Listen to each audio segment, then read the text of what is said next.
किसी ने क्या खूब कहा है, चलता रहूँगा पथ पर, चलने में माहिर बन जाऊँगा, या तो मंजिल मिल जाएगी या अच्छा मुसाफिर बन जाऊँगा।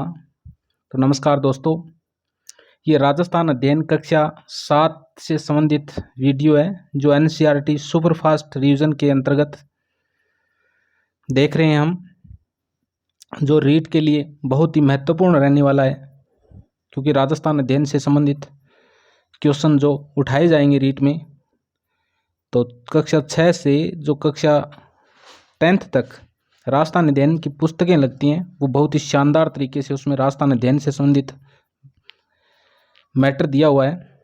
तो उसका रिवीजन मारें। चलो स्टार्ट करते हैं। अध्याय नंबर 1, वन, वन्य जीव एवं संरक्षण। राजस्थान के कुल क्षेत्रफल के कितने भाग पर वन है? तो 10वें भाग पर वन है। राजस्थान में सर्वाधिक वन पाए जाते हैं उदयपुर में। कहाँ पर पाए जाते हैं? उदयपुर में। राजस्थान में सबसे कम वन क्षेत्र वाला जिला कौन सा है? तो वो चूरू है। तो राजस्थान में सबसे कम वन क्षेत्र पाया जाता है चूरू जिले में। राजस्थान में वनों को कितने भागों में विभाजित किया जा सकता है? तो 3 भागों में, आरक्षित वन, सुरक्षित वन और अवर्गीकृत वन। एक तो आरक्षित वन होता है, एक सुरक्षित वन होता है और एक अवर्गीकृत वन होता है। जिस वन क्षेत्र पर सरकार का नियंत्रण होता है कहलाता है आरक्षित वन क्षेत्र। आरक्षित वन क्षेत्र के अंदर पशु चराने में, लकड़ी काटने पर प्रतिबंध होता है पूर्णतः। राजस्थान की कुल वन क्षेत्र का आरक्षित वन है 1/3 भाग, यानी 1/3 भाग। वह वन क्षेत्र जहाँ कुछ नियमों के तहत लकड़ी काटने व पशु चराने की अनुमति दी जाती है कहलाते हैं सुरक्षित वन क्षेत्र। राजस्थान के कुल वन क्षेत्र का कितने भाग पर सुरक्षित वन क्षेत्र है? तो 50% से अधिक, यानी 56 पॉइंट समथिंग है। ऐसा क्षेत्र जहाँ पशु चराने, लकड़ी काटने पर किसी प्रकार का सरकारी प्रतिबंध नहीं होता कहलाता है अवर्गीकृत वन क्षेत्र। कौन सी पर्वतमाला राजस्थान को 2 भागों में विभाजित करती है? तो अरावली पर्वतमाला। राजस्थान में भौगोलिक दृष्टि से वनों को कितने भागों में विभाजित किया जा सकता है? तो 3 भागों में। उष्णकटिबंधीय वन पाए जाते हैं राजस्थान के शुष्क एवं अर्ध शुष्क भाग में। राजस्थान में शुष्क एवं अर्ध शुष्क भाग में कौन से जिले आते हैं? तो बीकानेर, चूरू, जैसलमेर, बाड़मेर, नागौर, जोधपुर, सीकर, झुंझुनू और जालौर जिले आते हैं।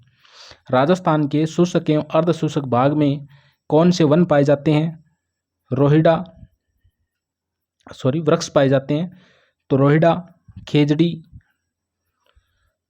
ढोंक, वेर, बबुल, केर, नीम आदि। राजस्थान का कल्प वृक्ष खेजड़ी। राजस्थान का राज्य वृक्ष खेजड़ी। राजस्थान का राज्य पुष्प है रोइडा। सेवण घास पाई जाती है जैसलमेर में, और सेवण का दूसरा नाम लिलोण भी है। उष्णकटिबंधीय शुष्क पतझड़ वन को किस अन्य नाम से भी जाना जाता है? तो मानसूनी वन के नाम से। उष्णकटिबंधीय शुष्क पतझड़ वन कहाँ पाए जाते हैं? बांसवाड़ा, डूंगरपुर, उदयपुर, चित्तौड़गढ़, कोटा, झालावाड़, अलवर, अजमेर, जयपुर, सवाईमाधोपुर, करौली, बूंदी, टोंक जिलों में उष्णकटिबंधीय शुष्क पतझड़ वन पाए जाते हैं। उष्णकटिबंधीय शुष्क पतझड़ वन में कौन से पेड़ पाए जाते हैं? सागवान, बरगद, तेंदू, सालर, महुआ, गुल्लर, धोक, ढाक, साल, सीताफल, बांस, आंवला, आम, नीम, शीशम आदि। अर्ध उष्णकटिबंधीय सदाबहार वन कहाँ पाए जाते हैं? पहाड़ियों में, ऊंचाई वाले भागों में सदाबहार वन होते हैं। अर्ध उष्णकटिबंधीय सदाबहार वन होते हैं अर्ध उष्णकटिबंधीय। राजस्थान में कितने राष्ट्रीय उद्यान हैं? तो 3 है। केलादेव राष्ट्रीय उद्यान स्थित है भरतपुर में। केलादेव घना पक्षी अभयारण्य में मुख्य प्रजाति पाई जाती हैं साइबेरियन क्रेन की, बगुले, बयां, कोयल और बटेर। रणथंभौर राष्ट्रीय उद्यान स्थित है सवाईमाधोपुर जिले में। राजस्थान का कौन सा अभयारण्य भारतीय बाघ के लिए प्रसिद्ध है? तो रणथंभौर राष्ट्रीय उद्यान। रणथंभौर राष्ट्रीय उद्यान में कौन कौन से वन्य जीव पाए जाते हैं? बाघ, भालू, सांबर, नीलगाय, मगरमच्छ। मुकंदरा हिल्स राष्ट्रीय उद्यान स्थित है कोटा और चित्तौड़गढ़ में। अभयारण्य शब्द का अर्थ होता है, अभयारण्य शब्द का अर्थ होता है भय मुक्त वन। अभयारण्य शब्द गलत है, ये भय पूरा आएगा। राष्ट्रीय मरु उद्यान और वन्य जीव अभयारण्य स्थित है जैसलमेर बाड़मेर में। राष्ट्रीय मरु उद्यान में कौन से मुख्य जीव पाए जाते हैं? गोडावण, भेड़िया, सियार, लोमड़ी, चिंकारा, नीलगाय। केला देवी वन्य जीव अभयारण्य स्थित है सवाईमाधोपुर और करौली में। कुंभलगढ़,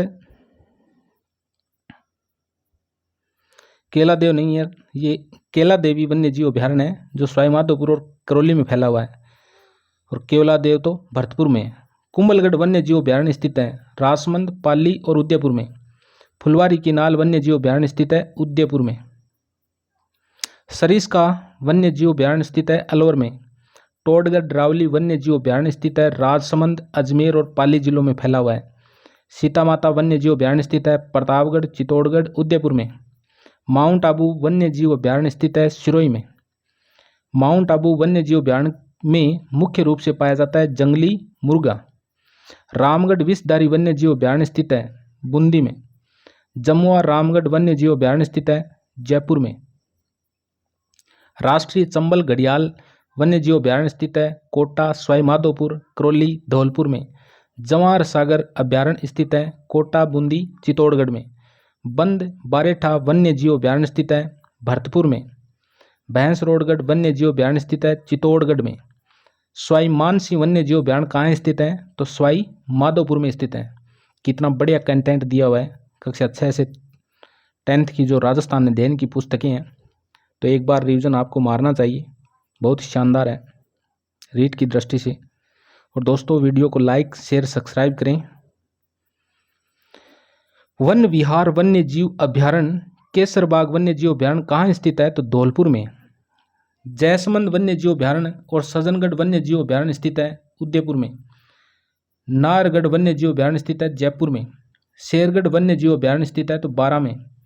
ताल छापर वन्य जीव अभयारण्य कहाँ पर है? चूरू में। राजस्थान के कौन से वन्य जीव अभयारण्य बाघ संरक्षण परियोजना में शामिल है? तो रणथंभौर, सरिस्का और मुकंदरा हिल्स। राजस्थान में स्थित वेटलैंड स्थल कौन से हैं? एक तो केलादेव राष्ट्रीय उद्यान है और एक सांबर झील है। राष्ट्रीय वन नीति घोषित की गई थी प्रथम 1952 में। राष्ट्रीय वन नीति के अनुसार कुल भूभाग पर कितना प्रतिशत वन क्षेत्र होना चाहिए? 33% भाग पर। राजस्थान राज्य की वन नीति घोषित की गई 2010 में। वन नीति 2010 का लक्ष्य रखा गया संपूर्ण भूभाग के 20% भाग को वनाच्छादित करना। वर्तमान में राजस्थान में कितने प्रतिशत भूभाग वनाच्छादित है? तो 10%। काजरी कहाँ स्थित है? तो काजरी जोधपुर में है। केंद्रीय शुष्क क्षेत्र अनुसंधान संस्थान जिसकी स्थापना 1969 में हुई थी आफरी स्थित है तो आफरी जोधपुर में। शुष्क वन अनुसंधान संस्थान। खेजड़ली कांड कब हुआ? तो ये 12 सितंबर 1730 में जोधपुर के शासक अभय सिंह के समय हुआ था।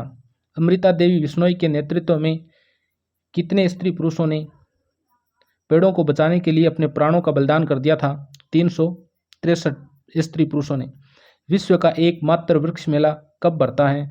तो भाद्रपद माह के शुक्ल पक्ष की 10वीं को बढ़ता है। अध्याय 2 खनिज एवं ऊर्जा संसाधन। किन खनिजों में धातु की मात्रा पाई जाती है और वो कहलाते हैं धात्विक खनिज। जिन खनिजों में धातु की मात्रा पाई जाती है कहलाते हैं धात्विक खनिज। जिन खनिजों में धातु की मात्रा नहीं पाई जाती है कहलाते हैं अधात्विक खनिज। जिन खनिजों से हमें ऊर्जा प्राप्त होती है उन्हें ऊर्जा खनिज कहते हैं। राजस्थान का किन खनिजों पर एकाधिकार है? वोलेस्टोनाइट ओनली फॉर राजस्थान में निकलता है। जोस्पर, सीसा और जस्ता। राजस्थान में कहाँ जस्ता शोध संयंत्र स्थापित किया गया है? तो देबारी उदयपुर में। राजस्थान में कहाँ सीसा जस्ता शोध संयंत्र स्थापित किया गया है? तो चंदेरिया, चित्तौड़गढ़ में। राजस्थान में सीसा जस्ता का सर्वाधिक उत्पादन होता है उदयपुर, भीलवाड़ा, राजसमंद, इन जिलों में होता है। राजस्थान में तांबे का सर्वाधिक उत्पादन होता है खेतड़ी, झुंझुनू, अलवर, सीकर में। लोह अयस्क का सर्वाधिक उत्पादन होता है जयपुर, सीकर, झुंझुनू में। चांदी का सर्वाधिक उत्पादन होता है उदयपुर और राजसमंद में। राजस्थान में जिप्सम का सर्वाधिक उत्पादन होता है बीकानेर, नागौर, गंगानगर, बाड़मेर और जैसलमेर में। रॉक फास्फेट का सर्वाधिक उत्पादन होता है उदयपुर, जैसलमेर, बांसवाड़ा, जयपुर में। अभ्रक का उत्पादन करने वाले जिले हैं भीलवाड़ा, अजमेर और जयपुर। झारखंड के बाद में भीलवाड़ा जिला ही एकमात्र ऐसा, राजस्थान ही एकमात्र ऐसा जिला है, राज्य है, और राजस्थान में भीलवाड़ा एकमात्र ऐसा जिला है जहाँ पर अभ्रक की ईंटें बनती हैं। इसके अलावा झारखंड में बनती है और कहीं पे नहीं बनती है राजस्थान में, भारत में। वोलेस्टोनाइट का उत्पादन करने वाला जिला है सिरोही और उसके बाद में अजमेर। वह खनिज जिसका उपयोग कागज उद्योग और लघु उद्योग में किया जाता है वो होता है वोलेस्टोनाइट। वह खनिज जिसका उपयोग विद्युत उद्योग और सजावट के लिए किया जाता है वह अभ्रक की ईंटें बनाई जाती है भीलवाड़ा में। संगमरमर का सर्वाधिक उत्पादन होता है राजसमंद, नागौर, उदयपुर, बांसवाड़ा, चित्तौड़गढ़, सिरोही, कोटा। मकराना की खान जी की प्रसिद्ध है संगमरमर के लिए। सीमेंट बनाने में उपयोगी खनिज कौन सा है? तो चूना पत्थर है। चूना पत्थर का सर्वाधिक उत्पादन होता है चित्तौड़गढ़, सिरोही, कोटा, उदयपुर में। ग्रेनाइट का उत्पादक जिला है जालोर, जैसलमेर, पाली, सिरोही। ऊर्जा के परंपरागत साधन है कोयला, खनिज तेल, प्राकृतिक गैस। ऊर्जा के गैर परंपरागत साधन है परमाणु ऊर्जा, पवन ऊर्जा, सौर ऊर्जा, बायोमास, बायोगैस आदि। राजस्थान में कौन से प्रकार का कोयला पाया जाता है? तो सर्वाधिक लिग्नाइट प्रकार का कोयला पाया जाता है। राजस्थान में कोयले का उत्पादन होता है पलाना, बरसिंहसर, बीकानेर में, कपूरडी, जालिपा, बाड़मेर में, मेड़ता सिटी या मेड़ता रोड, नागौर में। राजस्थान का पहला सुपर थर्मल पावर स्टेशन कौन सा है? तो राजस्थान का पहला super thermal power station Suratgarh Shri Ganganagar में है। वो पहला सुपर थर्मल पावर स्टेशन है। छबड़ा 12 विद्युत संयंत्र किस पर आधारित है? तो ये भी कोयले पर आधारित है। ये भी एक सुपर थर्मल पावर स्टेशन है। राजस्थान में खनिज तेल के भंडार पाए गए हैं जैसलमेर, बाड़मेर, सांचौर और बीकानेर, नागौर बेसिन में। राजस्थान में गैस के भंडार पाए गए हैं गोटारू में हीलियम गैस मिलती है। कमलीताल, तनोट, मनीहारा, टिब्बा, रामगढ़, राजेश्वरी, डांडेवाला ये सभी जैसलमेर में है। राजस्थान के प्रमुख खनिज तेल क्षेत्र है सादेवाला जैसलमेर, बागेवाला बीकानेर, ऐश्वर्या मंगला बाड़मेर में। जैसलमेर का रामगढ़ और बारां में अंता विद्युत गृह किस पर आधारित है? तो गैस पे आधारित है। राजस्थान में स्थित देश का दूसरा परमाणु विद्युत संयंत्र स्थित है तो रावतभाटा परमाणु ऊर्जा संयंत्र ये देश का दूसरा परमाणु संयंत्र है। देश का प्रथम परमाणु ऊर्जा संयंत्र तारापुर महाराष्ट्र वाला है। अध्याय 3 कक्षा 7 का कृषि एवं सिंचाई। तो दोस्तों वीडियो को लाइक और सब्सक्राइब करना और वीडियो को अंत तक पूरा देखना क्योंकि बहुत अच्छा कंटेंट है इसमें। खाद्यान्न फसल है गेहूँ, जौ, ज्वार, मक्का, चावल, दाल जी के अपन डेली यूज करा ये के खाद्यान्न फसल है। व्यापारिक फसल गन्ना, कपास, तंबाकू, तिलहन आदि। राजस्थान में मक्का कहाँ का मुख्य भोजन है? तो ये दक्षिण राजस्थान का मेवाड़ का। राजस्थान में प्रमुख मक्का उत्पादक क्षेत्र यानी जिले हैं तो भीलवाड़ा, उदयपुर, बांसवाड़ा, चित्तौड़गढ़ और राजसमंद आदि। यानी मक्का उत्पादन क्षेत्र में देखें तो उदयपुर और उसके आसपास के जो जिले हैं वो हैं। किस फसल के उत्पादन में राजस्थान प्रथम स्थान पर है? तो बाजरे के उत्पादन में राजस्थान प्रथम स्थान पर है। राजस्थान में सर्वाधिक सिंचाई किससे होती है? कुएं और नलकूपों द्वारा। वाटरमैन के नाम से कौन प्रसिद्ध है? तो राजेंद्र सिंह वाटरमैन के नाम से प्रसिद्ध है। अध्याय 4 राजस्थान में कृषि एवं विपणन। राजस्थान राज्य कृषि विपणन बोर्ड की स्थापना की गई थी 1974 में।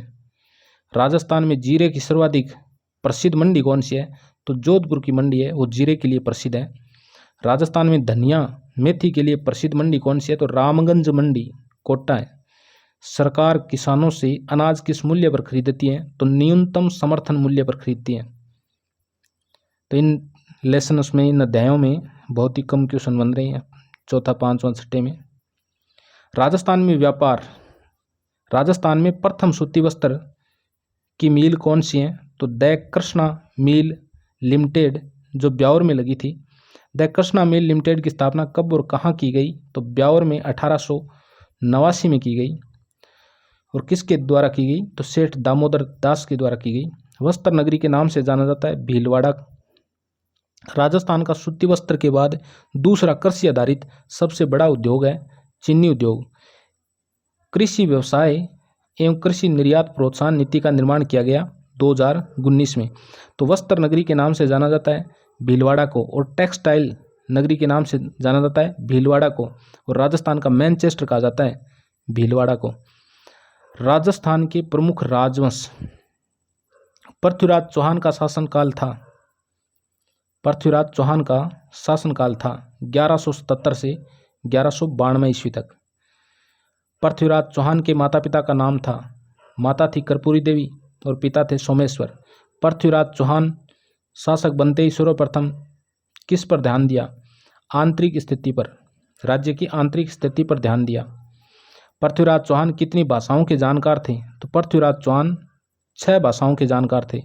पृथ्वीराज चौहान के दरबार के प्रमुख कवि और विद्वान थे विद्यापति गौड़, वागीश्वर, जयानक, विश्वरूप जनार्दन, चंद्रवरदाई और पृथ्वी भट्ट। ये क्वेश्चन बढ़िया है, याद कर लेना। पृथ्वीराज रासों की रचना किसने की? चंद्रवरदाई ने। महाराणा कुंभा का शासनकाल था 1433 से 1468 ईस्वी तक। महाराणा कुंभा का जन्म हुआ था 1417 ईस्वी में। महाराणा कुंभा मेवाड़ के शासन पर बैठे थे 1433 ईस्वी में। महाराणा कुंभा के व्यक्तित्व में किसका त्रिवेणी संगम था? कटार, कलम और कला का। तो महाराणा कुंभा के व्यक्तित्व में किसका त्रिवेणी संगम था? तो कटार, कलम और कला का। तो इस पार्ट में दोस्तों इतना ही देखेंगे, आगे का सेकंड पार्ट में देखेंगे। ओके, और वीडियो को अच्छा लगा है तो लाइक शेयर सब्सक्राइब करें।